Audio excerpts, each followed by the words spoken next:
No matter what age your child is, you want the best for their future. What do they want to do after graduation?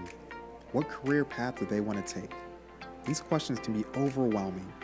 That's why you should ask them this question. What's your E? Seminole County Public Schools E-Pathway program is designed for your student to choose their own path in life from as many options as we can offer. Whether they're looking to enlist, enroll, or be employed, we're excited to help you and your child make it happen. Want them to enroll in a college or university? We'll help you find the best school for them to continue their education. Learn about grants and programs to help your child obtain their degree at a pace and a cost that works for you both. Are they looking to go straight into employment? Discover a variety of trades and skills that will propel their future. They can learn aviation maintenance, automotive repair, culinary arts, and more to hone their talents in growing industries. Is your child interested in enlistment? We'll help them find the right path of service, whether it's military, law enforcement, fire response, or EMS. They can serve the community while learning skills that will last a lifetime. What's your E? Explore options with E-Pathways by visiting us online at the link below.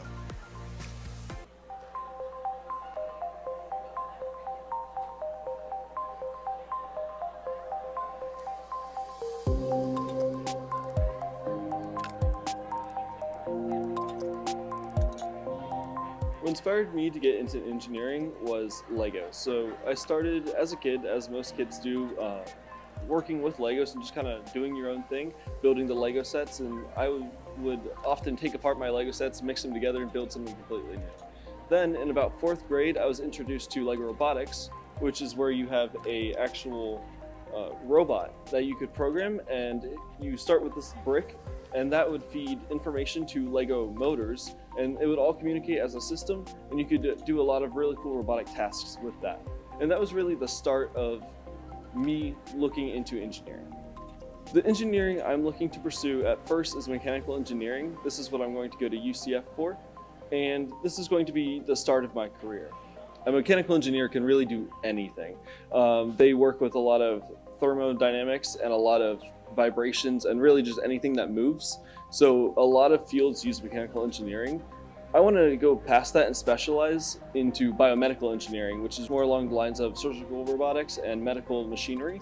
I want to develop surgical robots, and with that I need to know exactly how the human body functions and how it functions with robotic systems. Essentially, I'll be able to design a system where a person will be able to communicate with a motor and hopefully improve their quality of life, whether this be through a surgical robot that a doctor is controlling or whether it's a prosthetic that's motorized.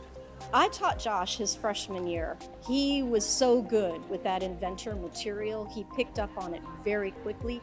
He was ready to jump in and help other students, which I really, really appreciated. And he has carried those characteristics with him as he has moved through the program. And now with his journey moving forward in bioengineering, I can't wait to see what he's going to make with his knee brace and the orthotics that he's trying to produce.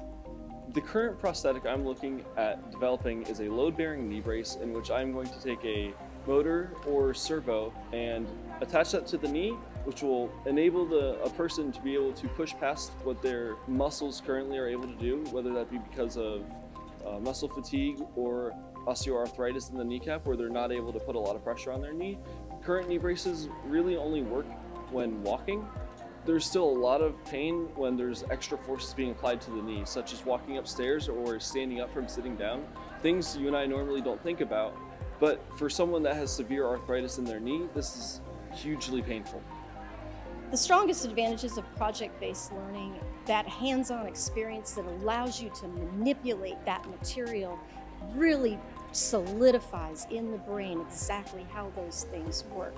The thing I would say about this program where it exceeds the most is the more you use it, the more it'll benefit you.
Good evening, everyone.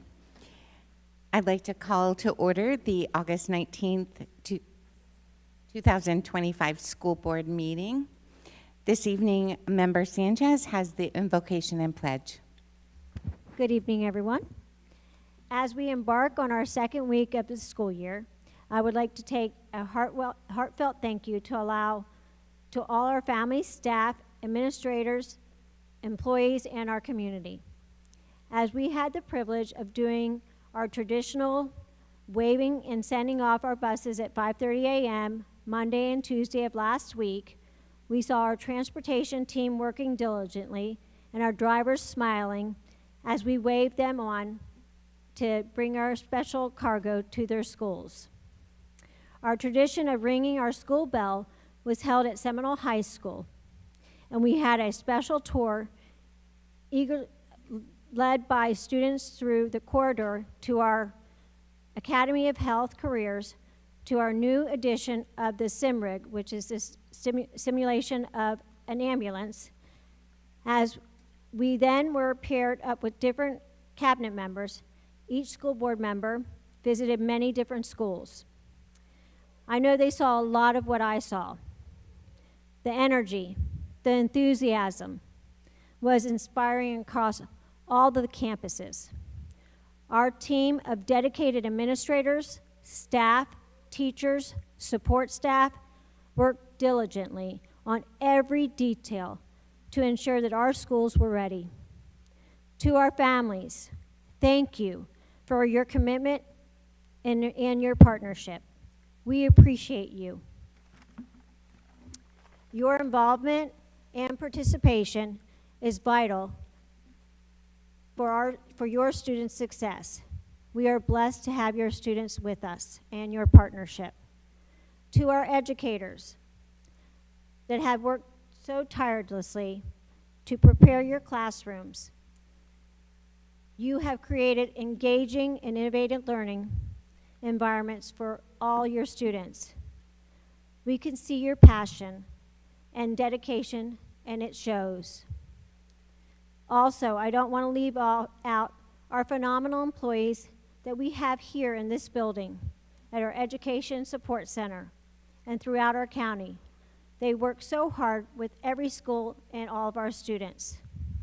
And of course, our wonderful police departments throughout our community. We look forward to working together with our families, our staff, our community members, our business partners, and our precious students in making this a successful school year for everyone. We appreciate each and every one of you. Thank you. Now, can we please stand for the pledge?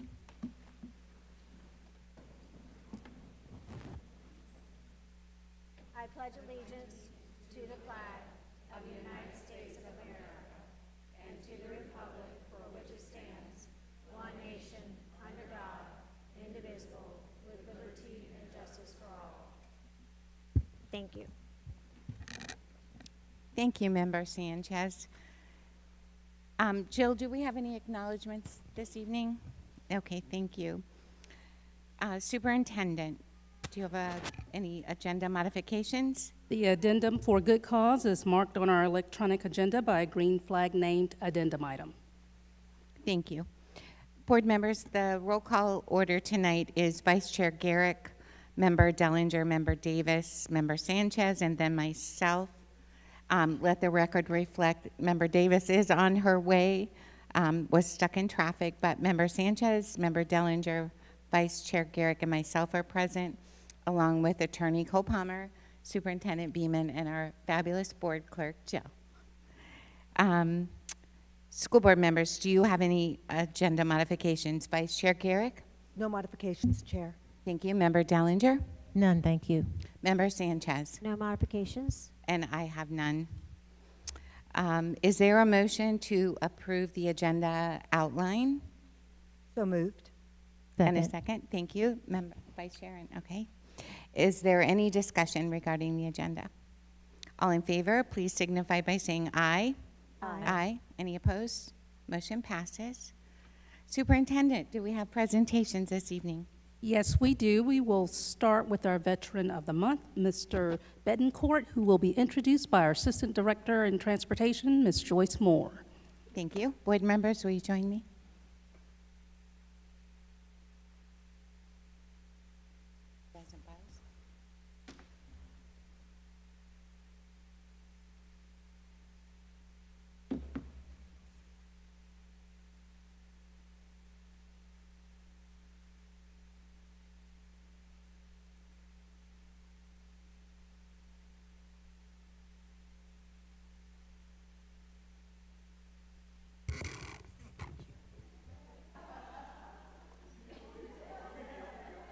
Good evening. Good evening, board members, Superintendent Beeman. It is my honor to introduce the SCPS Veteran of the Month, Mr. Carlos Betancourt, Seminole County Bus School Driver.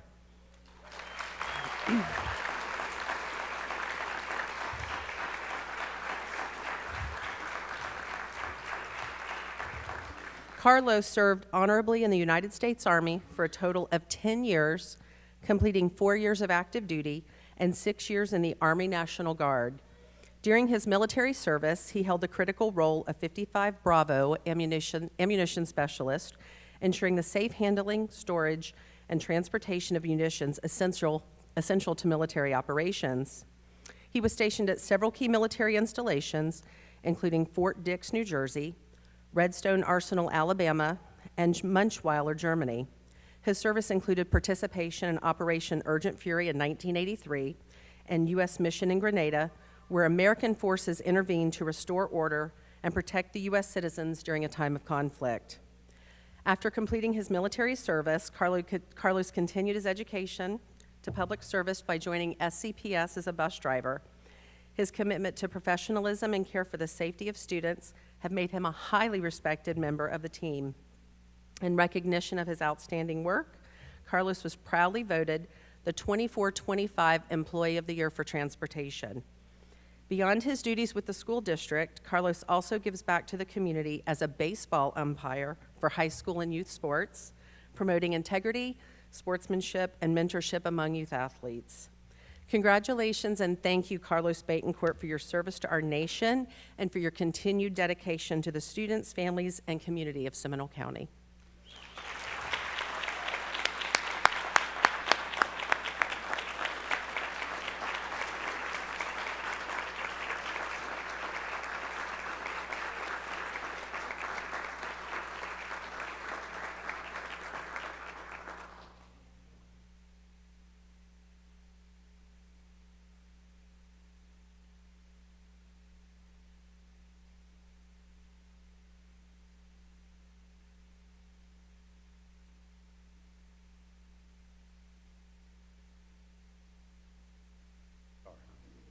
Yeah, I thought you were going to call me. My bad. Good evening, Superintendent, board members. I'm here today to talk about one of our best. The Florida Attorney General, Florida Association of School Resource Officers, SRO of the Year Award is presented annually to a school resource officer who has made a significant contribution to their school and community. This award is to recognize an individual who has gone above and beyond their normal duties as an SRO and has shown dedication and a tireless work ethic to enhance the SRO philosophy of counselor, teacher, and law enforcement officer. Each year, the AG and Fast Row partner to choose a victor. Officer Pierce, an 18-year veteran of the Oviedo Police Department, currently serves as the school resource officer at Lawton Childs Middle School. Her dedication to students extends far beyond her regular duties. She leads several impactful programs on campus, including the school's food pantry to support families facing food insecurity, Panther Threads, a clothing donation closet for students, and a school supply drive at the start of each school year. Officer Pierce also organized the school's Angel Tree program during the holidays, an annual Thanksgiving basket donation drive, and a holiday toy drive. She even contributes to a holiday store where students can select gifts for their families, extending her support to other schools across the district as well. Officer Pierce is often accompanied by our comfort canine Xander. He's here, by the way. And the chair brung him treats. I've been with her a whole year, no treats, but Xander gets treats. Xander is a beloved presence at the school who provides emotional support and helps students manage stress and anxiety. Together, Officer Pierce and Xander foster a safe and nurturing school environment where students can thrive both emotionally and academically. Officer Pierce is so passionate about our community and helping kids who need it the most, said Oviedo Police Chief Dale Coleman, who's here tonight also. She is a rock for the kids at the school and exemplifies everything a police officer should be in Oviedo. The impact Officer Pierce has had on her school and the broader community cannot be overstated. Her ability to build meaningful, trusting relationships with students, staff, and families is the core of her success. She creates a positive and supportive atmosphere that is essential for a strong learning environment. Today, we publicly echo those sentiments. Please congratulate Officer Pierce and Xander.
All right, board members and Ms. Beeman, please welcome Brittany Jacobs, new assistant principal of Castleberry.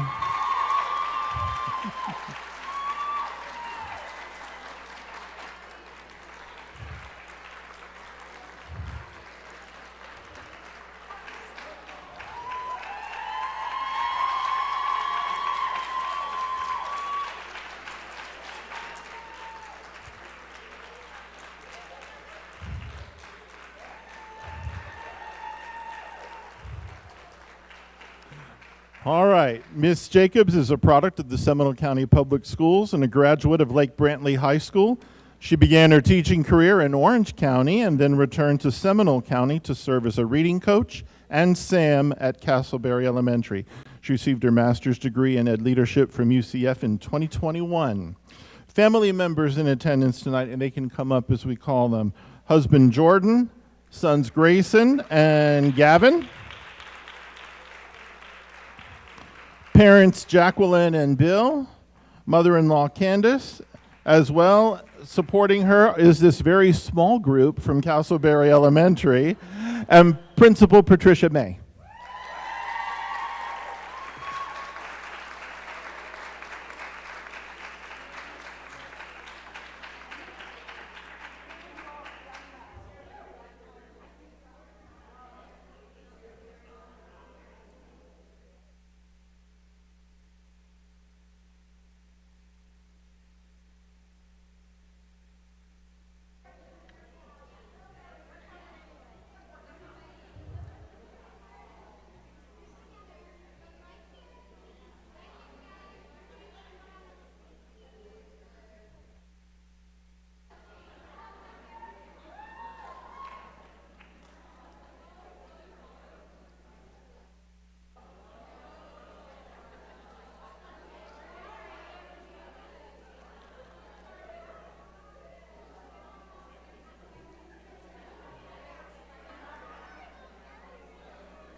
Okay.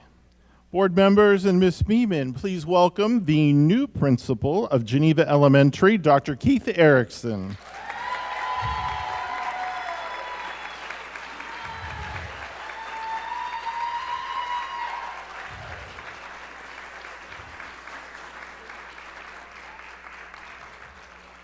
Dr. Erickson has served Seminole County Public Schools for the past 19 years. He began as a teacher and technology facilitator at Lair Elementary, then moved to Idlewild Elementary, where he served as the assistant principal. He is thrilled to join the Geneva community for the 25-26 school year. Family members in attendance tonight are wife Heather, sons Jack and Luke, and his mom Janie Erickson.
Board members and Ms. Beeman, please join me in welcoming the new assistant principal at Idlewild Elementary, Francesca Cimino.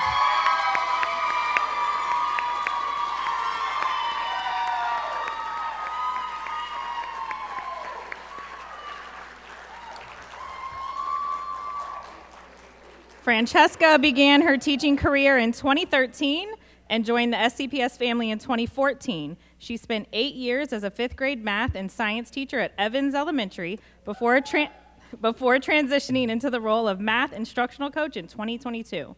Francesca holds a bachelor's degree in elementary education from the University of Central Florida, go Knights, and a master's degree in educational leadership from the American College of Education. Now she is excited to continue her leadership journey as the assistant principal at Idlewild Elementary.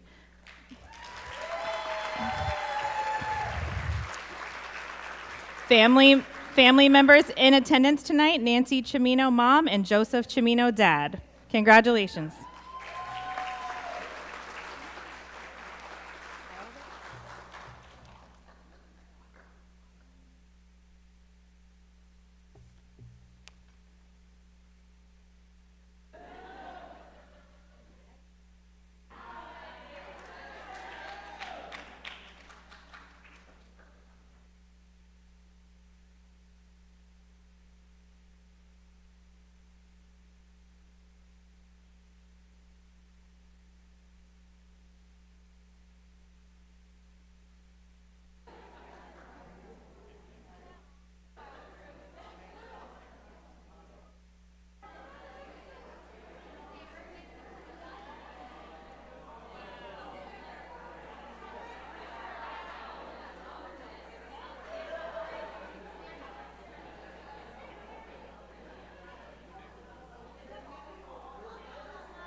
We'll give him a few minutes, Paul.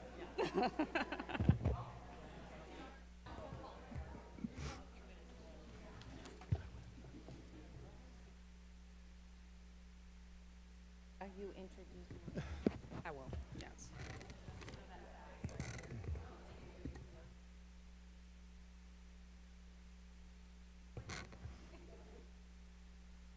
Yeah, let him clear out.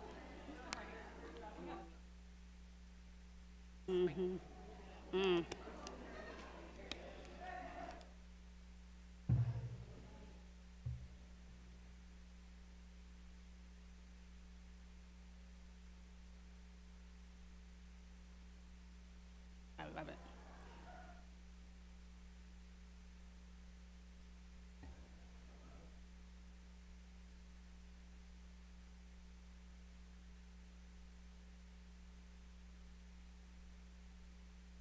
Superintendent, will you introduce the focus on student achievement, please? Absolutely. Our focus on student achievement is going to be this month, a start of school update that will be presented by our SCPS team, our assistant superintendents, and deputy superintendent of operations. So we'll get started with Mr. Cinco.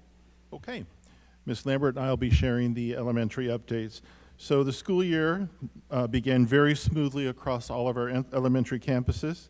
I joined Vice Chair Garrick on the first day for first day visits, where we met new SCPS staff and several student teaching interns.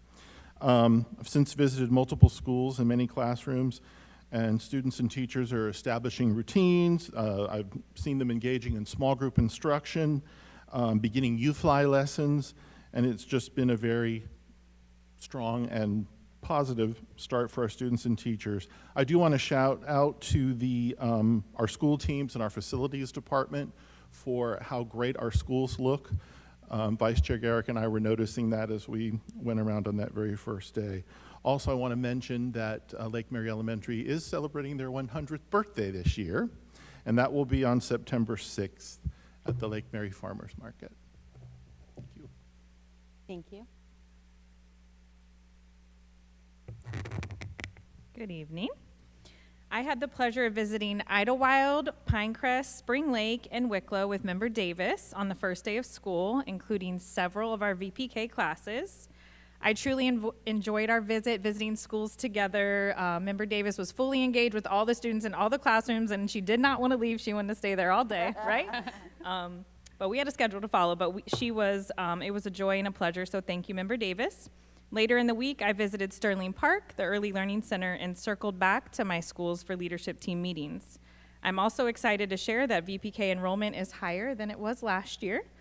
And overall, very smooth and successful first week. Staff members were energized, students were engaged, routines are in place. It's going to be a great year. Thank you.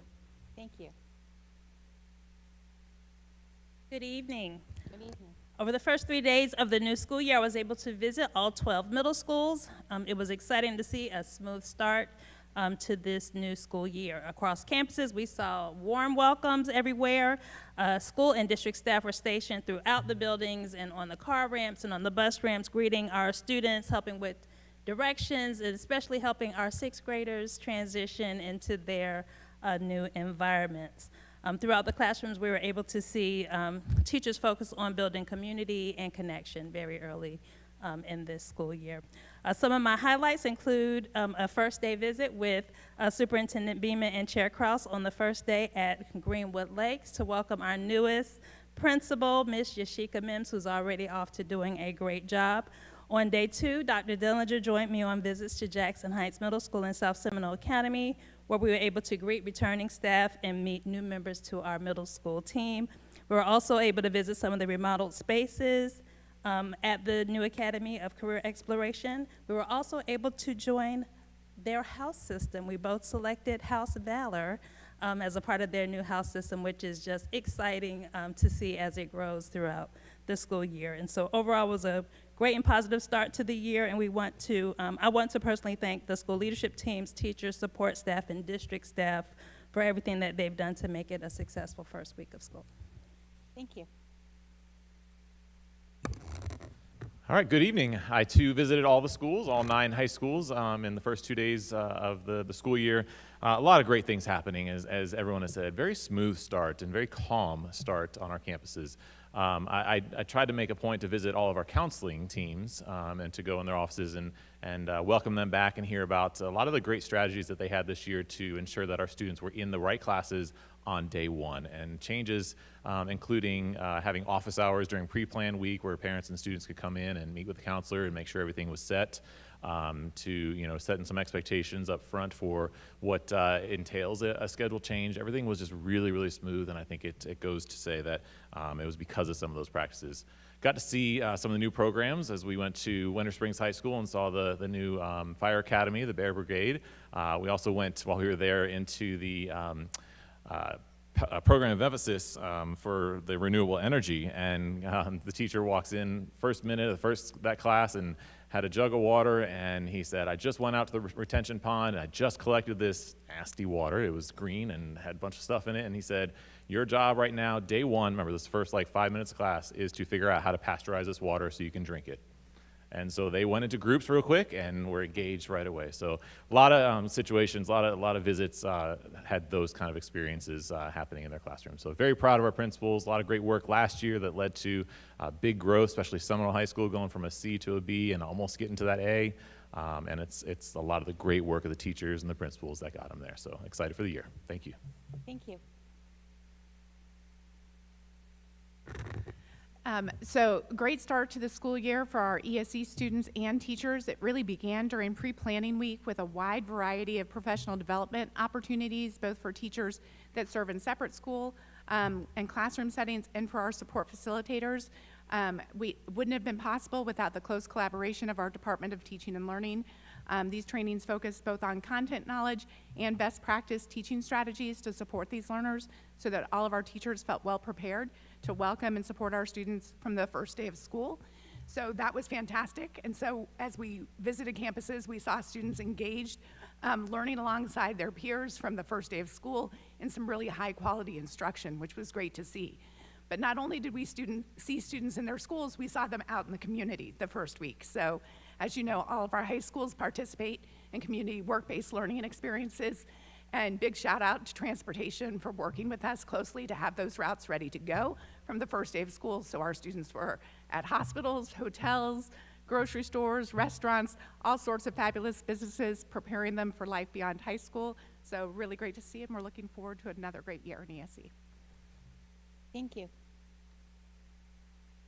Good evening. In addition to my first day of school visits to a couple of elementary schools as well as Sci High, who was doing immediately their disorientation, where they teach their students about we do things differently here, and so they really work on helping students to think differently and learn to collaborate from the first moment that they walk in the door.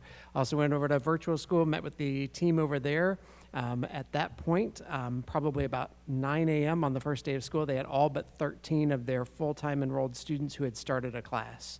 And so the students were already up and working, even those virtual school students. Spent the last several days also visiting some of our other newer programs. As Ms. Faison mentioned, had the opportunity to go over to South Seminole Academy of Career Exploration to see the amazing things that they are doing. They are just building a team that is going to change lives and move mountains, and I'm so proud of the work that they are doing. Also have been to our Bear Brigade Fire Academy at Winter Springs High School, where we have nearly 100 students participating in Fire Academy. I was there today when they were doing their PT, and so that was no joke. And I'm sure many of those students thought that they were going to go in and immediately set something on fire and put it out, and that is not what we're doing over there. So they're having a great learning experience. And then also was beyond impressed today with our agricultural biotechnology program over at Oviedo High School. The teacher is absolutely incredible, and her ideas for growing that program and creating sustainable relationships is admirable and appreciated. So we are very fortunate to have these new opportunities for our students in the district. Thank you. Good evening. A quick update in the world of operations across our district. I'll start with planning, design, and construction along with our facilities services department. Really, the successful start of the school year began for them on the very last day of last school year. As you know, we used the summer to get a lot of major projects done. So I'll give you a quick rundown of what those look like. Lake Mary Elementary School, the demolition of the 1959 buildings was successfully completed for the start of the school, setting up 38 portables, or what we fondly call our learning cottages for our classroom teachers on campus, as well as repurposing the media center into a dining facility and putting up covered walkways across that large footprint of a campus during this construction. And it's exciting that we're going to be celebrating their 100th year anniversary this year very shortly. Lake Howell High School, the demolition of the auditorium, as well as the full renovation of the campus restaurant. Seminole High School, full renovation of the campus restaurant, as well as the second phase of the Health Academy renovation with updating the courtyard and the installation of the simulation ambulance. Lawton Elementary School, excited to complete the classroom building renovations, as well as one of our vendors came together and donated an outdoor classroom area. Very appreciative of that. Winter Springs High School, you heard about the Fire Academy renovation was completed. South Seminole Middle School, Classroom Building 3, a complete refresh with new paint, flooring, and casework in all of the classrooms. Sanford Middle School, new gym floor, new paint, bleachers that'll be soon completed. We're not quite there. Got a little bit of a hiccup with one of the rainstorms that flooded our gym, so we're doing some redo there, but it'll be finished shortly. Bear Lake Elementary School, a Building 13 refresh with new interior paint and carpet. English Estates Elementary School, The front office security project completed, Building 5 Media Center interior renovation completed. Building 3 ESC classrooms building is near completion, and we're almost ready to turn on the new HVAC system at English Estates. And then Lake Brantley High School, the global finance renovation was completed, as well as a host of HVAC upgrades across the district at several schools. So very exciting. We got all that done for the first day of school, and it's exciting to visit schools and see all of that brick and mortar type of work come to life when our students and our teachers came back. So very excited to make that possible. Also in the world of transportation, we launched 263 buses for routes across the district with 274 drivers. And while we had a driver for every route, we're still have about 46 bus driver vacancies. And shout out to Team Transportation for always pitching in and making sure that our routes are cared for. We're serving approximately 31,500 students through our transportation department every single day. One of the fortunate things this year that we're not facing that we did last year, which has helped our arrival and pickup times, is we don't have any major road construction issues this year. If you remember, State Road 46 last school year had a lot of construction going on, and that inhibited our routes, but not the case this year. And so we're on the second day of school, the majority of our requests were for was not new stop locations, but rather how can we make our stop more accommodating to our family needs. So just a shout out to Team Transportation for really working very diligently throughout the summer to meet to take care of our parents and our students. Want to remind the board that we start taking delivery of those 57 buses that you approved us to order starting in September, and that'll bring our average age of the fleet down by under 10 years and improve our maintenance requirements. So again, a huge thank you to the board and the superintendent for your support there. Want to encourage all of our parents, please, please, please, if you have a student using our buses, please download our MyRide app so that you can receive all of the updated information on any adjustments to routes. So please go to our website and you can download that app. And now quickly, in the world of Red Apple Dining, we served over 60,000 breakfast meals in the first week of school, over 180,000 lunches in the first week of school for our students. While we have seen just a very slight decline in breakfast participation, we are seeing an increase in our lunch participation. And in those two high schools that received full dining renovations, they're experiencing as much as a 5% increase in meal participation. And also want to encourage our families that if you think you may qualify for economic need or support, to please go online and take advantage of our free and reduced lunch application process. It is very discreet, very private, and we'll ensure that we take care of you and make sure that your student will have the meals that they need while they're at our schools. So thanks for the opportunity. Thank you so much. I too am grateful for Team Ops. Mr. McKenzie is on speed dial with me, trying to help parents, and I'm so appreciative. Campuses look phenomenal. Okay, we're now up to agenda item public comments. Vice Chair, would you read the policy, please? The purpose of public participation segments of the board meeting is to allow the public to address matters within the board's jurisdiction and not to resolve individual grievances or disputes. Public comments are related to education, the board agenda, and the district are welcome and encouraged, but public comment segments are not forums to engage in personal attacks against school system employees or board members. To maintain orderly conduct, the public comment segments of the meeting may not be used as open forums to discuss matters unrelated to education, to support or oppose candidates for public office, including presentation of political and/or campaign issues, announcing candidacy and/or campaigning, or to engage in commercial speech attempting to sell a service or product to the board or the public, nor are they forums to address matters involving disciplinary actions of any kind, pending complaints, claims, or litigation against the district or district personnel. Public comment segments durations are as follows. Agenda items limited to 3 minutes. One group representative speaking on a proposition, maximum of 6 minutes. Speaker must remain on topic for agenda item proposition. Non-agenda items limited to 2 minutes. Speakers shall direct their comments only to the board and may not address the audience or other speakers. No speaker may yield his or her time to any other person. Generally, substitutions of speakers will not be allowed. Thank you so much. I have 2 speakers this evening, Raquel Molina and Nina Sandberg, please.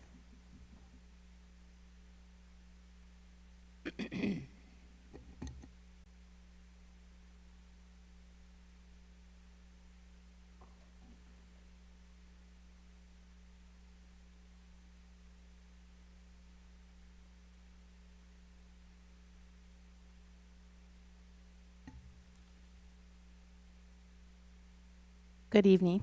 Good evening. My name is Raquel Molina. If SCPS is highly focused on student achievement and is recognized as an A-rated district and ranked among the top districts in Florida, and emphasizes high-quality instructions, rigorous learning environment, and providing customized educational pathways for all students, then why are so many ethical, caring teachers quitting? And so many students are being homeschooled? Why? Perhaps it's because SCPS is delaying and denying our children the education that they are entitled to while misusing public funds and insurance to construct legal defenses against disabled children rather than to meet the children's needs, like in the White case. For years, it has not been about students first. It has been only about abuse of power, full-blown retaliation, predetermination in IP meetings, etc., utilizing tax dollars to fight parents of children with disability and deny them the appropriate accommodations that they need, and the list goes on and on. From my personal experience with SCPS, when leaders are in the wrong, you see their true character, believe me. The good ones own it and make it right, and the others hide, twist the truth, and hope people forget. That is not leadership, and it is not the example SCPS or our community deserve. I am not only advocating for my daughter's special education rights, but also for all the other families who face similar situations down the road and may not have to fight so hard in the future. Thank God the tide's turning. And all those individuals who may feel defeated, please don't give up and keep advocating for all students. I did say all students. Ms. Beeben states that SCPS has a collective commitment to providing a world-class education and fulfilling SCPS mission to ensure that all students acquire the knowledge, skills, and attitudes to be productive citizens. With all due respect, Ms. Beeben and board members, please practice what you preach, please. As you all know, that SCPS has fallen short for years now in providing the appropriate support and resources for students with disabilities, and by retaliating against anyone for speaking up against injustice. Can we all work together and do what is right for all children? Thank you to all the hardworking, caring teachers that are still advocating for their students. True advocacy is not about being liked. It's about respecting the law and uncovering injustices to change things that are not just self-determined. Thank you. Your time has expired. Thank you. Thank you. Please practice what you preach. Thank you. Thank you. Good evening. Hi, I'm Nina Sandberg. In reference to agenda item AD 2025 to 2026, Equity Advisory Committee members. SCPS is not even supposed to still have an equity committee. SCPS is not supposed to be practicing equity with regards to hiring, employment, admissions, academic participation, et cetera, et cetera, et cetera.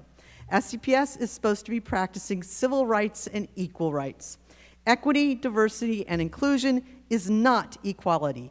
It is new woke versions of racism, sexism, anti-Semitism, bigotry, prejudice, discrimination, segregation, exclusion, and hatred, which are directed at persons based on their immutable characteristics such as skin color, ethnic background, race, religion, gender, sexual lifestyle, etc. Certain people are excluded and determined to be undesirable based on their immutable characteristics, while other persons are determined to be desirable and deserving of special favoritism treatment based on their immutable characteristics. This is illegal. It is also unethical. If you are practicing equity, you are breaking the law. SCPS needs a properly functioning civil rights compliance office that makes sure that SCPS is following the law in its employment practices, its admissions practices, its academic opportunities practices, etc.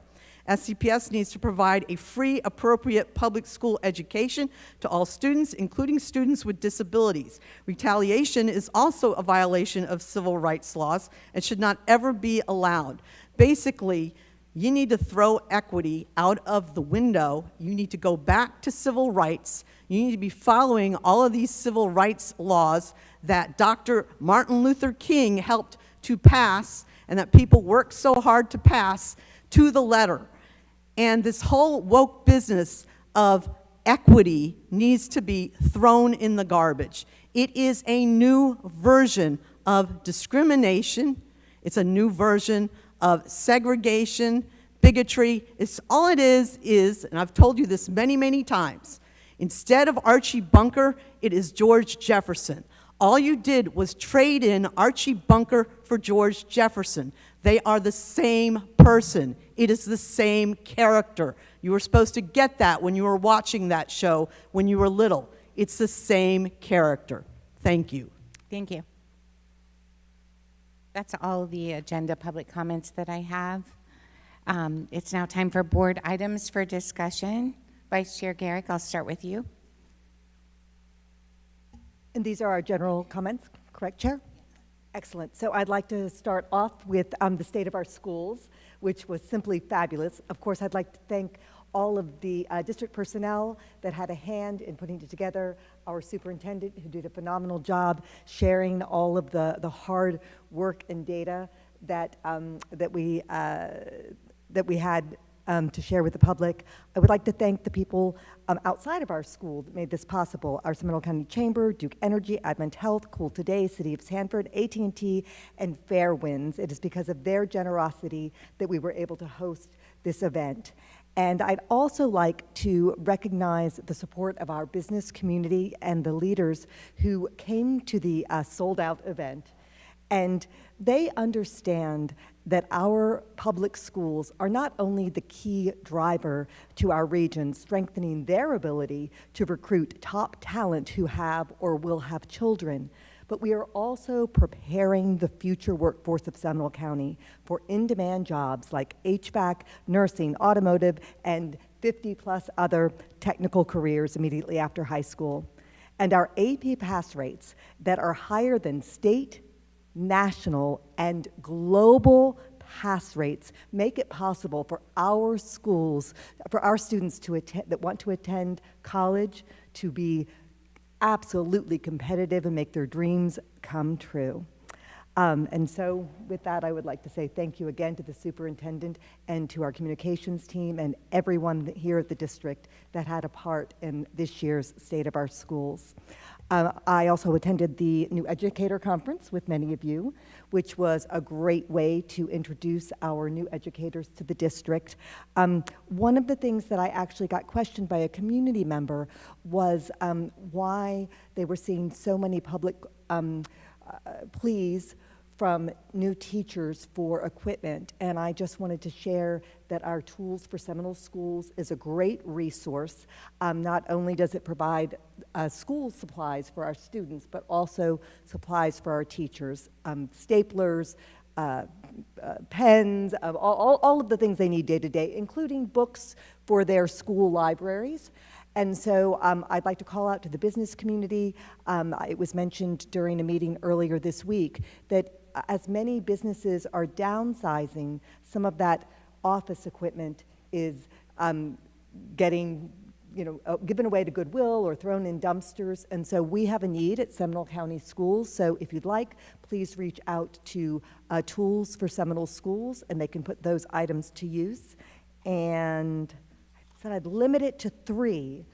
So the third thing that I'd like to talk about this evening and bring attention to is our incredible makeover of the supply of the school pantry at Millennium Middle School. And I fumbled on those words because to call it a supply pantry is absolutely doing an injustice. Both Addition Financial and Seminole State came together and they created a space, a haven for students in need. So there is a food supply pantry there for students who are in need of food, but there are also toiletries, everything from specialized hair care products to deodorants to shampoos to clean clothes. There is a recharging station for the kids to rest and recharge, a little mini kitchen. Every detail was simply beautiful, and it evoked a sense of pride and dignity for all those that walk in the doors. We are ever fortunate to have so many phenomenal business and community partners, and Addition Financial and Seminole State are certainly some of those. And last but not least, in all of my outings over the past month, I've been listening and reading the inspirational posters on the wall and hearing the words of our great leaders and thinking, okay, well, that's the one I'll share, that's the one I'll share. And it was actually today in a community involvement dividends program at Heathrow that I stumbled upon the all-encompassing motivational poster up in the dining hall for all of the kids to see. And it's this huge over the doorway print with vibrant colors and is exciting and just fills your senses, and the message is simple. It says, you belong here. And that is the beauty of our public schools. Whether you are a student, a family member, a community member, a business partner, a teacher, a staff member, that is the beauty of Seminole County Public Schools. You each belong here. Thank you. Member Dellinger.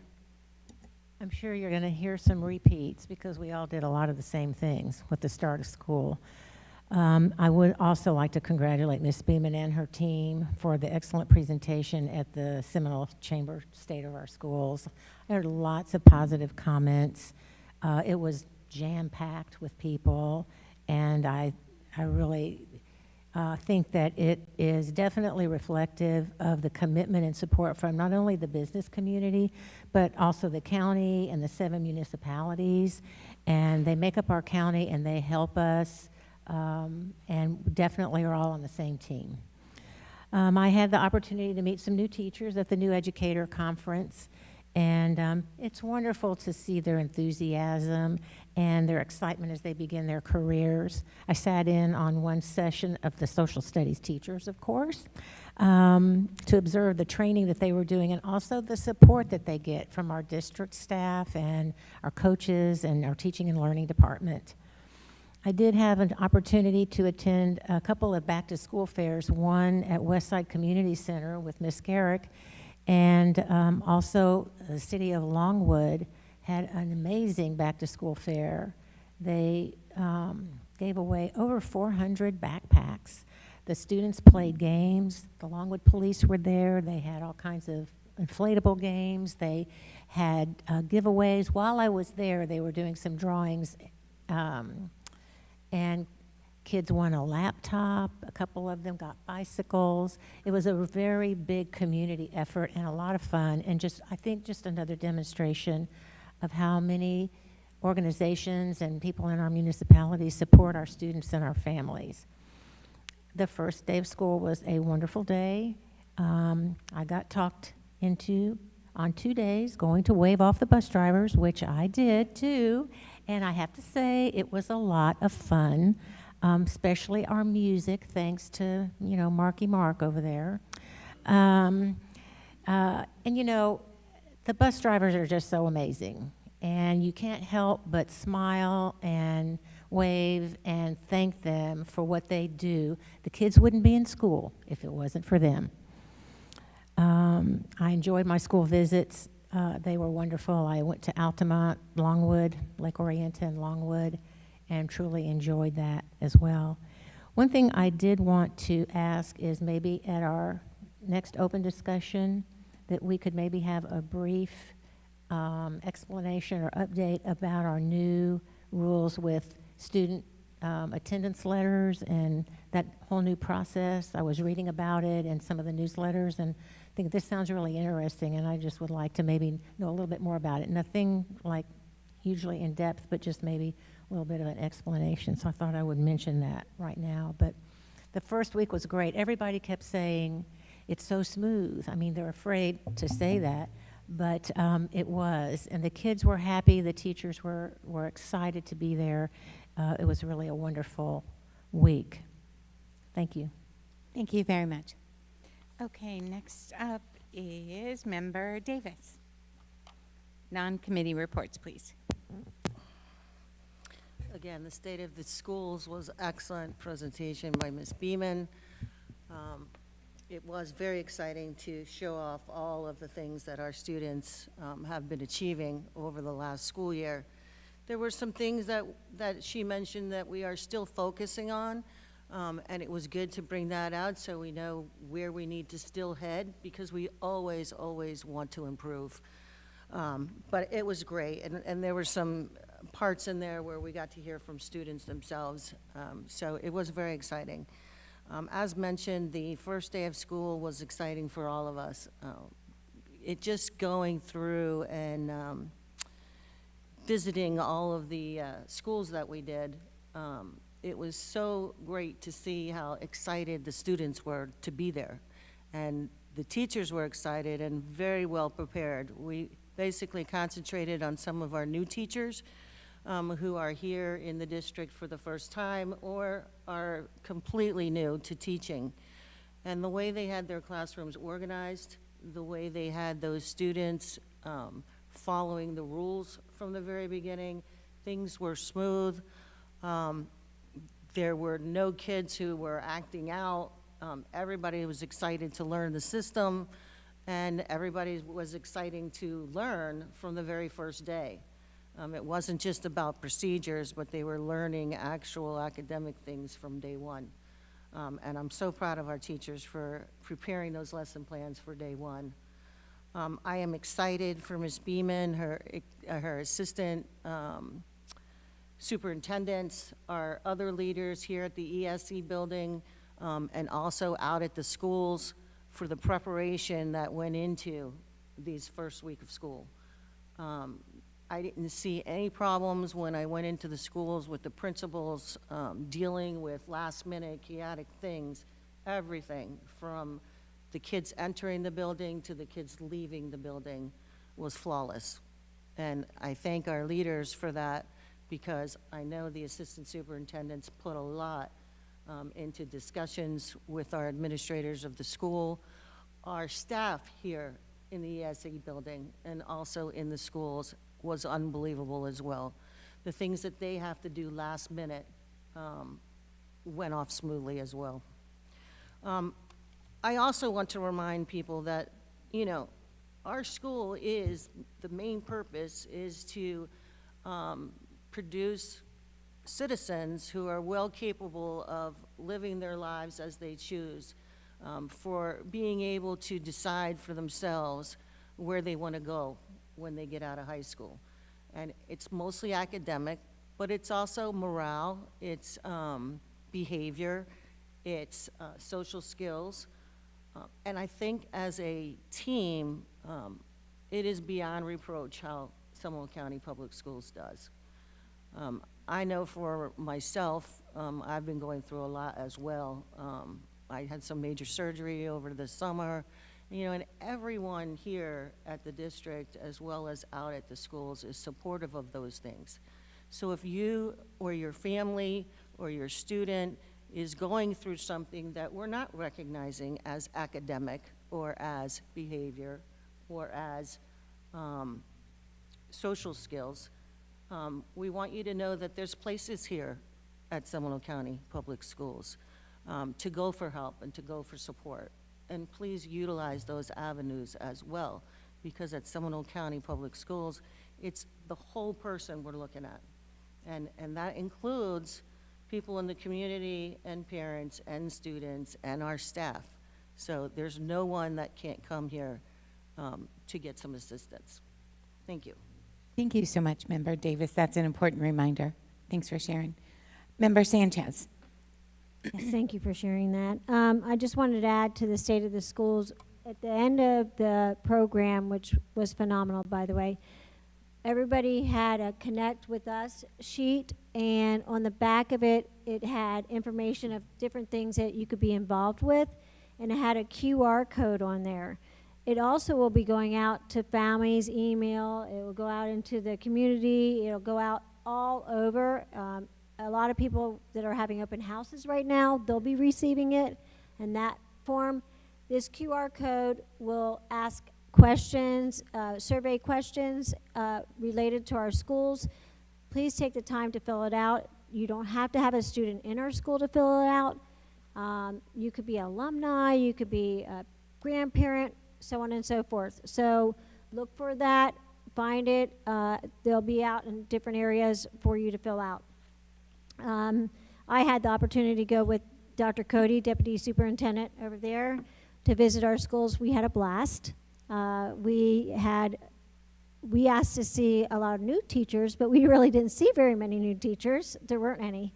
Most of the schools that we saw, they were already set with most of their faculty already, which was pleasantly surprised that they started off with their faculty that they had last year and they were still with the same faculty. A couple new teachers, but or a couple interns that took over classrooms, but it was smooth sailing, and everybody just picked up like they just left off from last year. Wanted to mention that the ESOL conference that Ms. Cardona held was phenomenal. We had over 115 registered ESOL teachers there. Minnie, your team did a phenomenal job with that. Thank you and your team for doing a phenomenal job with that. They were energized, your guest speakers, everything that you did, and your great team it was greatly appreciated. The beginning teacher conference, and a lot of times I don't think a lot of you realize that our beginning teachers are paired up in the NEST program, so they have somebody that mentors them. And wanted to mention, just like Ms. Davis mentioned, and so did Ms. Kraus, our Chair Kraus mentioned, if you see something, say something. Be kind to others. If you see someone sitting by themselves at lunch, I know that there's some schools that have a table that is for anybody that doesn't have a place to sit, and it's monitored by one of the faculty members. And that table is for anybody that may not know anyone. And people go and sit there, and then they have others that come and learn, that are led by peer leaders, and they mingle with the students there. So it's a great way to help students that may be new to the school or may not have had the opportunity to meet students. So do what you can to help other students, because you may be the only person that saw that student or said hi to them. So make sure you reach out to them and help others, and be kind to everyone. Open communication is the key. Don't assume that you see something online or you see something in school that everyone knows what's happening. We don't know what we don't know, or the person may not know, or the family or the school may not know. You need to report it. And we have an anonymous tip line, we have Fortify, we have the 1-800 Speak Out hotline. It's anonymous. It's important to report things, okay? And in today's day, it's critical. I wanted to mention the Florida Historical Society, that all of us went to that, and that was wonderful. Next year will be our 250th anniversary of the U.S., and we did a ribbon cutting ceremony for that, and we had a reception for that, and it's here in Sanford, and it's open to the public. It's free. It's right next to, it's off of Esslinger Way. It's literally right around the corner. You have to go visit it. Anybody and everybody needs to go and see all the things that we have, our history here in Florida, right around the corner. It'll take at least a day, if not days, to go through it. So take your family on a trip over to the Historical Museum, Museum of Seminole County History.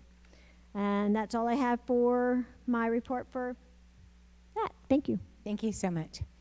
As part of back to school events, I attended Hope Helps in Oviedo. They had 402 families. They accepted more.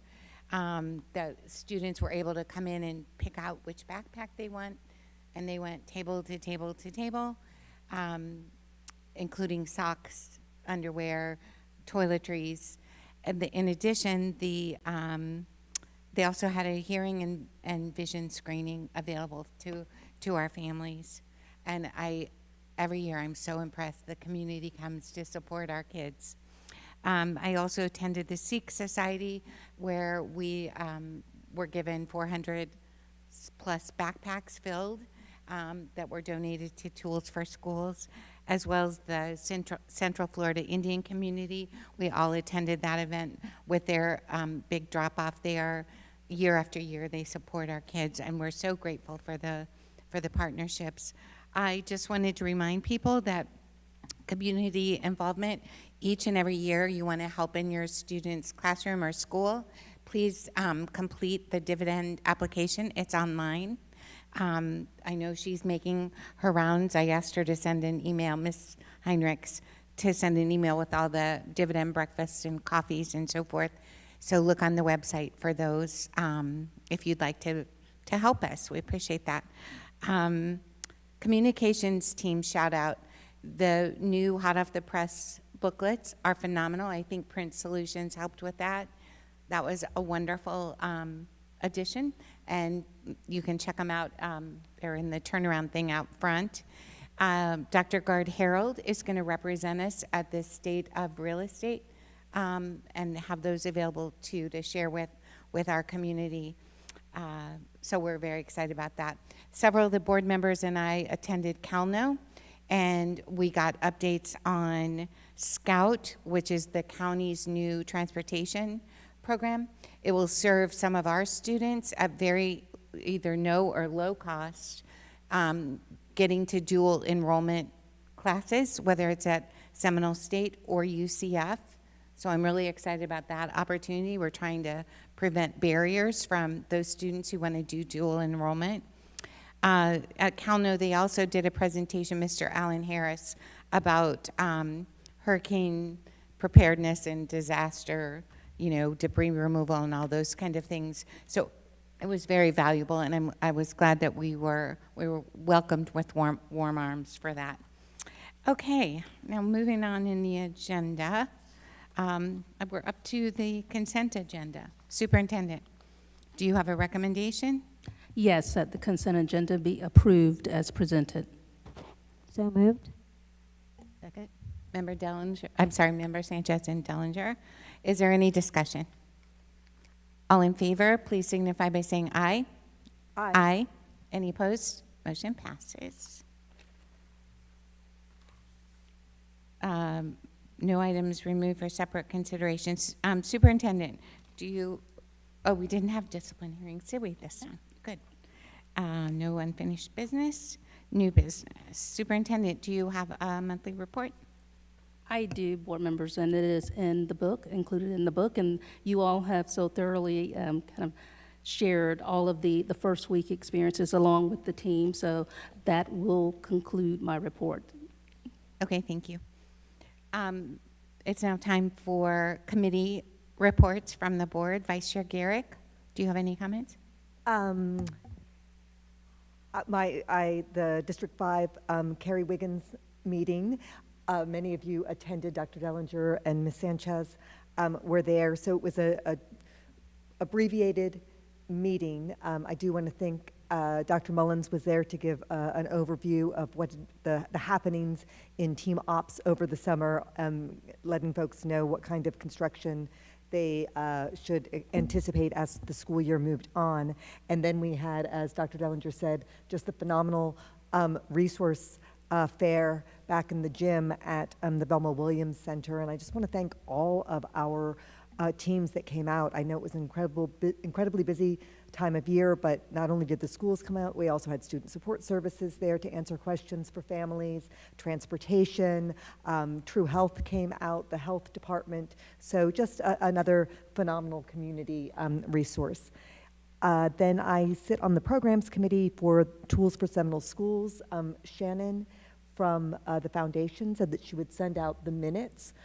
Some of the highlights from this meeting, though, to let you know is, so the programs committee oversees Tools for Seminole Schools as well as the foundation's Take Stock in Children program. And so Becky from Tools for Seminole Schools wanted to let folks know that they are still having a big push for school supplies for students through the end of September. She said the easiest way, she said she knows that it's not the most fun way, but the easiest way for folks to support this effort is through financial donations. She can get really, really quality name brand backpacks for $5.50 each because she buys in bulk and she's got such great relationships. So if you have a few pennies laying around, Becky from Tools for Seminole Schools would love to have them, and she'll put them toward students. And she wanted to let folks know that any specific financial donations that are made do not go to anything other than what it's earmarked for student supplies. Her salary is paid for through the foundation. The district handles the rent on the facility. So it really is a great way to get a big bang for your buck. So please keep that in mind. Again, I mentioned earlier that if you have a business that is downsizing and has surplus supplies for employees, our teachers can make good use of them. And then for Take Stock, I wanted to share that we are, oh gosh, I don't think I had the right paper, but that we are one of the top ranked, and it'll be in the minutes, programs in the state. Each division has our own, and this year we have more students than we've ever had before, more pairs of students with mentors. It's 120 students in the program now, and for those of you unfamiliar, as I said, it's a statewide program, and it matches mentors with high school students who have tremendous promise but also face personal hardship. And so these are students that would be college bound if they just had an extra lift, and so the Take Stock mentors are that lift. So I look forward to seeing where that is going to go. And then I did attend the Midway Coalition meeting, and it was a great meeting. Again, I want to give a special shout out to our team that always shows up. Transportation was there. Al Harris? Alan. From Transportation was there because Stan was on vacation. He brought 2 other people with him, and they were there to answer questions, explain about the new app, talk about some things to expect. I'm talking about tapping on, tapping off, and just letting people know the process of riding the bus. And then I'm super excited that Midway Coalition teamed up with Midway Elementary. And our new principal there at Midway Elementary, Principal Padilla, she got 2 school buses, and she got the entire staff, all of the faculty on the buses. I'm a board member of the coalition, so I got to go along, and they traveled throughout the community of Midway and talked about the historical significance of the once migrant community, explained the name of Midway. They took a tour of Midway Safe Harbor Center, which does such phenomenal work. and works in conjunction with our schools for mentoring our kids, for helping them with homework, tutoring. And then we got back on the bus and we toured. We went to Merriweather Farms, which is a local Midway farm.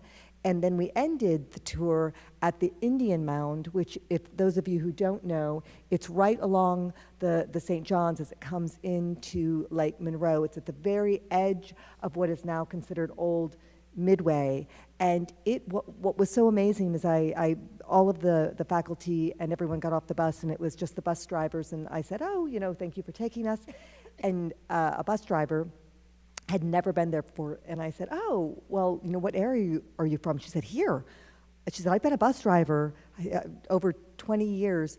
She's lived in Midway her entire life, born and raised there, and had no idea that the Indian Mound was there. So it's just phenomenal that we were able to provide this kind of cultural, enriching experience for our teachers and for the faculty, and what a great way for them to be able to connect with their students. Deeper connections is our theme selected by Superintendent Beeman this year, and I was just so honored to be part of this whole team's deeper connection to their community and students. So thank you for indulging me. Thank you very much. Member Dellinger. The Business Advisory Board members had our meeting last week. We had reports on various topics, and Dr. Mullins provided an update on our strategic plan process, and the board members had an opportunity to engage in the survey. He also provided an update on new legislation related to start times and an update on the capital projects in process because of the sales tax. A few members, including me, volunteered at Tools for Seminole Schools prior to the opening of school, and that place is just amazing. I mean, I did nothing strenuous except unpack paper, but we had a group of ladies there that were going through probably thousands of books that will be provided to children, that will help with teachers' classroom libraries. And I would like to thank all the members of the committee for their commitment to Seminole County Public Schools, especially the chair, Chastity Wilson, and Sean Essler, the vice chair, for their leadership. It seems like we've all been doing a little bit of history study this summer, going to museums and taking bus tours. So I wanted to share something that was very impactful to me. I work with the Peace and Justice Institute, and the PJI works with some of our schools as well. And this summer I happened to be in a group that traveled to Little Rock, Arkansas to visit Little Rock High School. It was an incredible experience. The National Park Service does an incredible tour. We also got to go into the school and meet the principal, who has been there for decades. It's an amazing school. It looks like a university, really. We weren't able to meet any of the students that were involved in desegregating Central High School back in 1957. But about 2 weeks ago, I had the opportunity to participate in a Zoom meeting with Elizabeth Eckford. Miss Eckford is one of the Little Rock Nine, who, if you remember your U.S. history lessons, was one of 9 black students that integrated Little Rock High School in 1957. Miss Eckford is now 82 years old, and she speaks all over the world about her experiences as a 16-year-old girl who took a stand. It was incredible to hear her speak and answer questions from our group. I asked her how she found the courage to do what she did, especially with the violence and threats she and her family endured for years. Her answer was surprising. She said, I kept on not because I was particularly brave or courageous, but because I was stubborn. It's easier to stick to something when you know other people are counting on you. She also shared that she never told her mother about what happened every day at school because her mother would have made her leave the school, and she was determined to see it through. She's an amazing woman. She was a trailblazer and a fighter for freedom, had very strong faith, and a belief that she could make things better for others who would come after her. So I just share that story because it's so critical and crucial to all the things that we try to do for all of our students here in Seminole County Public Schools, and that is make sure that every student has the opportunity to become whatever they can become and choose to become in their future life. Thank you. Thank you so much. I had goosebumps listening to your story. Thank you. You know, I'm a Member history buff. Davis, did you have any committee meetings? Committee reports? Yes. Okay, thank you. Children's Committee mainly was focused on back-to-school issues, although they did focus on eye health, immunizations, overdose awareness, our community legal services. Is your microphone? Maybe move it a little. Thank you. Turn it up. Oh, no, it's on. But a big question is how we can use social media to get the word out for things, how we can use social media to direct people when they are in need or their kids are in need. As I spoke about earlier, there are a ton of resources available for every level of our school. And we're just looking for more ideas on how to let people know about these services and where to go for them. I know our website lists a lot of things, and these various organizations are also going to try to link up with that and with their own social media, so at least people are more aware of what is available. But I would encourage you to go to the district webpage, because we have a lot of things listed right on there. And of course, you can always call one of us or the school if you have any questions or have a specific need that you can't find. Thank you. Thank you so much. Member Sanchez, committee reports? So tonight is our Zoom meeting. We usually don't have our Zoom meeting on tonight, but they're having their annual Zoom meeting tonight, so I'm missing it. So I don't have a report for that. But please check out the zoo page because Asian Lantern tickets are starting soon, or they're already starting to go on sale. And it starts in November, and they sell out fast on the dates that you want. So if you want to buy Asian Lantern tickets, and they're from November until January, and you want a specific date, you need to get them now. There's specific dates coming around throughout the whole month of now all the way until the rest of the school year of all different events. So check out the website and see all the different events for that. Also, our first FSBA legislative meeting will be next week. We're already starting to get everything rolling for that. We already picked a date, and our committee is ready to go on that. And same thing, we've already started our, we did a lot of back to school events in our areas too, and it's amazing to see just even in everywhere, everybody needs things. And so don't assume just because a certain area looks like it is an affluent area that everybody has things. It's not that case. So make sure we reach out to all of our neighbors. Not everybody has computers. Not everybody can download apps to make sure that they have that ability to get the resources that they need. So we need to make sure that they have that ability to get what they need. So please help your friends, your neighbors, and make sure that they are aware of everything around them. And I appreciate everything. Thank you. Thank you, Member Sanchez. I'll just tack on to that a minute. Our food pantries in all of our schools, they continually need to be replenished. 100%. So don't forget that if you go to Publix and have those BOGOs, yes, please consider donating non-perishable items to our school food banks. I'd also like to thank the Boy Scouts of Central Florida, because as I understand, when they do their scouting for food, each of the Boy Scouts are going to collect for their own personal schools, which will benefit Seminole County. So I'm grateful the superintendent met with the director, Mr. Pisani, and we're coordinating that. So thank you for doing that. I attended, sad news, I attended the Central Florida Water Safety Task Force meeting. As used to be part of the Children's Cabinet, and now they have their own meetings. They're trying everything they can to get I know we're at the end of summer, but still it's hot, and we're in the pools wherever we can. They had 84 deaths this year, preventable deaths. And so they're looking for meaningful ways to get the word out to families and to get pool door locks. And one of the ideas was story times at the library include water safety in that. So I'm approaching our libraries to see if they'll do that for young students.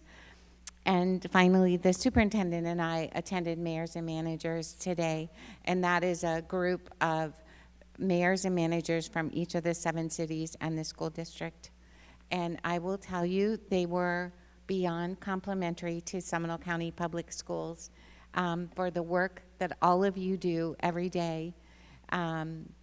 It was just so uplifting, and they talked about for example, Mayor Mueller talked about Lake Mary Elementary and how smooth the communication has gone, the transition into portables.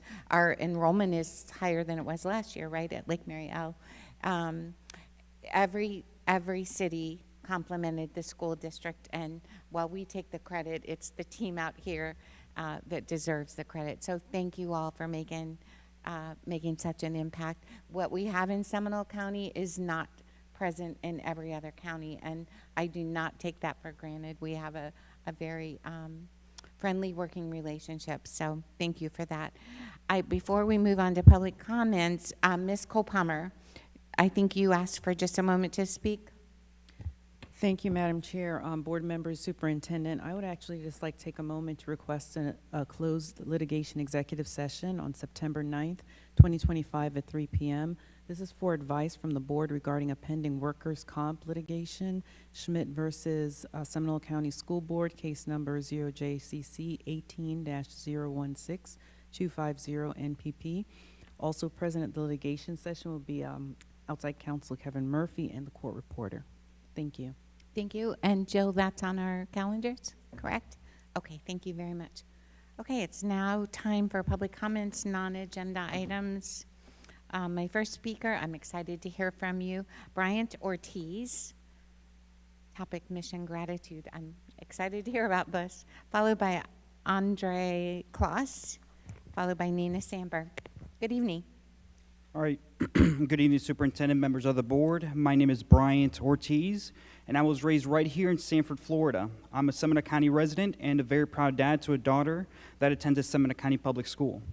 I come before you with a message as we are now into our second week of this new school year. Rooted into the mission of SCPS is to ensure that all students acquire the knowledge, skills, and attitudes to be productive citizens. I am living proof of that mission. As a Seminole High School graduate and through over 500 hours of community service efforts, I was honored to receive the Jefferson Award for Outstanding Community Service, which planted in me a lifelong commitment to serving others. After graduation, I joined the U.S. Army, where I deployed to Afghanistan. It was there that I faced the harsh realities of war, where I lost friends who made the ultimate sacrifice. In those moments of hardship and loss, I learned the meaning of resilience, courage, and brotherhood. For my service in combat, I was awarded the Combat Infantryman's Badge for engaging in direct fire with the enemy. I later came back home and served as a patrol deputy in Maryland and later as a Seminole County resource officer with the Seminole County Sheriff's Office. And today, I'm proud to continue serving as a congressional staffer with the United States House of Representatives. I share these experiences not to talk about myself, but to reflect on what this community and this school system have given me. Seminole County Public Schools gave me the foundation that shaped my life. Through every challenge, I learned resilience. Through every mistake, I found growth. And through every opportunity, I discovered purpose. Those lessons carried me into service, into success, and back home with a renewed commitment to give back. As we continue into this new school year, I want to thank the board and our amazing educators, PTO members, and school staff for the incredible work you all do. Finally, I urge us all to remain united in our mission to create schools that inspire learning, nurture strength of character, and stand as safe havens of hope for every single child. Through the steadfast partnership and collaboration with the extraordinary men and women of the Seminole County Sheriff's Office. This district molded me into who I am today. Thank you. Thank you so much. Andre Kloss, followed by Nina Sandberg. Good evening. Good evening, Madam Superintendent, distinguished Board of Directors of Seminole County Schools. My name is Andre Klass, and of my many hats, I am here today representing the Retreat at Twin Lakes Homeowners Association as their Vice President. I have a concern. I'm sorry, can you repeat who the organization? Sure. I'm representing the Retreat at Twin Lakes Homeowners Association in Sanford off of Oregon Avenue, across the street from Altamese Bentley Elementary School. So the reason I'm here today at the request of my board is that there is an ongoing safety issue as it relates to the placement of a school bus stop at our front entrance on our association property. It's right on Oregon Avenue, again, across from the school at our front gate. When I grew up, when I went to Sanford Middle School and then Crooms, there was a school bus stop placed at the corner away from the main entrance of our subdivision, and there were separate bus stops for the other communities, including MAA Twin Lakes, as well as Calabria Cove and Kaywood. In recent years, I have observed that these bus stops appear to have been consolidated directly in front of the main entrance of our community. As a result, there are large numbers of students that are walking over from their subdivisions and complexes right in front of our very limited access area. As a result, I have observed days where there are as many as 100 students congregating in very, very thin confined area along our sidewalk between our perimeter road and Oregon. Oftentimes, because they're just so compacted there, they are often finding themselves wandering into the streets, into our public entrance. And of course, we have had families from some of these other communities where they have brought their cars, parked their cars, blocking our community access gates, and of course have acted with hostility toward our residents and my fellow board members in trying to get in and out of the community because they don't know where else to go because their school bus stop is right in front of my entrances. So I had prior conversations on this matter with Vice Chair Garrick, and I was hopeful this would have been resolved at the beginning of this school year. Your time has expired. Of course, and I just request a follow-up on this issue. My information's on the form for review. Thank you very so much. Mr. Klass. Nina Sandberg. I'm Nina Sandberg. The most important ambassadors and public relations representatives of SCPS are the secretaries who work in the front offices of the schools. When a parent, grandparent, guardian, or student walks into the front office of their local school and a school secretary is rude and nasty to him or her, that causes an instant adversarial relationship between SCPS and that entire SCPS family. And it is the same when the secretary is rude over the phone. The parents, grandparents, guardians, and students are the customers of this school system. They deserve excellent customer service and not rude, nasty, hostile, hourly employees working in the front offices of these schools. Walt Disney World calls its employees cast members. The reason they do this is to educate their employees that they are essentially on stage when they are at work. They are representing the company to the public, and they need to represent it in a positive and pleasant way. This same customer service concept needs to be taught to the employees who work at the physical schools in these front offices. Also, if a student needs to use the elevator due to a bodily injury or a disability, it might only be temporary due to an injury, let the student use the elevator and do not give the student or the parent a hard time about it. Some internal lawyers have gotten involved in this, and you need to get them out of it. The student needs to be allowed to use the elevator if they need to use the elevator. I don't care if it's a hurt leg, a hurt arm, whatever it is. You do not want these injured students being forced to use the stairs because a administrator has been told they're not allowed to use the elevator and they have to jump through all these hoops to get elevator access because of internal attorneys who work for this school system. You need to give them access to the elevator. So that's a problem. Thank you. Thank you very much. Superintendent, any final comments? No, thank you, Chair. Okay, board members, all good? Okay, this meeting is adjourned. Thank you all for being here.